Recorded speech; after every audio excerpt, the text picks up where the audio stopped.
फिर थोड़ी दूर चलने पर इन्हें एक दरवाजा दिखता है और जैसे ये दरवाजा खोलते हैं तो वहाँ पर पानी का काफी ज्यादा प्रेशर आता है और ये दोनों उसमें डूबने लगते हैं। तभी वो पानी का प्रेशर इन दोनों को एक कुएं से बाहर निकालता है जो कि लतिका के घर में ही था। तब पिनाकी लतिका का घर देखकर काफी शॉक्ड हो जाती है क्योंकि वो लतिका को जानता था। दरअसल पिनाकी की फुटबॉल टीम के साथ ही लतिका की फुटबॉल टीम का मैच होता था। फिर पिनाकी को यहाँ पर ये समझ तो आ गया था कि वो बंदूकें कहीं न कहीं लतिका के घर में ही रखी गई हैं। भाई दूसरी तरफ हम सोनू को देखते हैं जो कि तूफान के साथ थी कि तभी वहाँ पर बर्मन के कुछ आदमी आते हैं और तूफान की बात बर्मन से करवाते हैं। तब बर्मन कहता है कि वो सारा पैसा उसे दे दे, लेकिन तूफान पैसा देने से मना कर देता है और कहता है कि उसने अपनी जान जोखिम में डालकर इस पैसे को चुराया है, इसलिए वो पूरा पैसा तो नहीं देने वाला। ये सुनते बर्मन के आदमी तूफान पर हमला कर देते हैं। तब तूफान भी उन्हें जैसे तैसे खत्म कर देता है। फिर थोड़ी देर में वहाँ पर बट्टू और पिनाकी भी आ जाते हैं और तूफान को समझाने लगते हैं कि पैसा बर्मन को दे दे,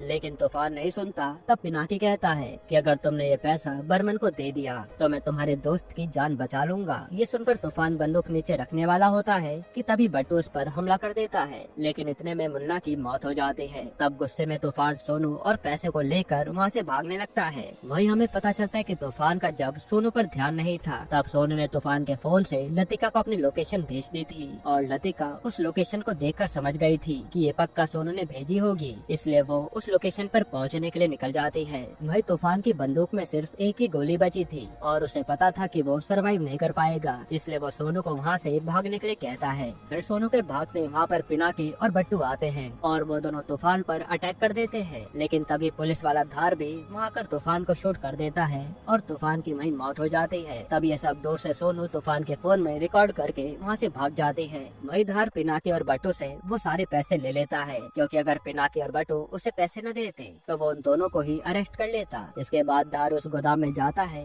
जहाँ तूफान के दोस्त की लाश पड़ी हुई थी और धार देखता है कि वहाँ पर लतिका और पलाश भी पहुँच चुके थे। तब धार उन दोनों से पूछता है कि तुम दोनों यहाँ पर क्या कर रहे हो। लतिका कहते कि हम यहाँ पर सोनू को ढूंढने आए हैं। इस पर धार उन्हें डांटते हुए कहता है कि तुम्हें पुलिस की मदद लेनी चाहिए, ना कि खुद ये जांच पड़ताल करनी चाहिए। तब लतिका गुस्से में कहती है कि पुलिस वाले कुछ भी नहीं करते, उन्हें बस पैसा खाना आता है, क्योंकि जब मेरे पापा का मर्डर हुआ था तब पुलिस वालों ने कुछ भी नहीं किया था। ये सुनकर धार चुप हो जाता है और उन्हें वहाँ से जाने के लिए कहता है। अब जैसे पलाश और लतिका बाहर आते हैं तो उनके पास सोनू भागते हुए आती है और बेहोश हो जाती है, साथ ही उसका फोन भी वहीं गिर जाता है। हालांकि यहाँ लतिका सोनू को देखकर काफी खुश थी कि वो सही सलामत है। फिर धार वहाँ से जाने वाला होता है कि तभी उसे सोनू के पास बड़ा मोबाइल दिखता है जो वो अपने पास रख लेता है और फिर पलाश धार को कहता है कि मेरे पास काफी सारी बंदूकें पड़ी हुई हैं और अगर तुम उसे बेचने में मेरी मदद करोगे तो हमारा काफी फायदा होगा। तब धार यह सुनने के बाद बंदूक बेचने के लिए मान जाता है, जिसके बाद पलाश और लतिका अपने घर वापस आ जाते हैं। वही तब तक मिट्ठू ने पता लगा लिया था कि पलाश ने अपनी कंपनी में चोरी करी थी, इसलिए उसे कंपनी से निकाल दिया गया था और उसे ये भी पता चल गया था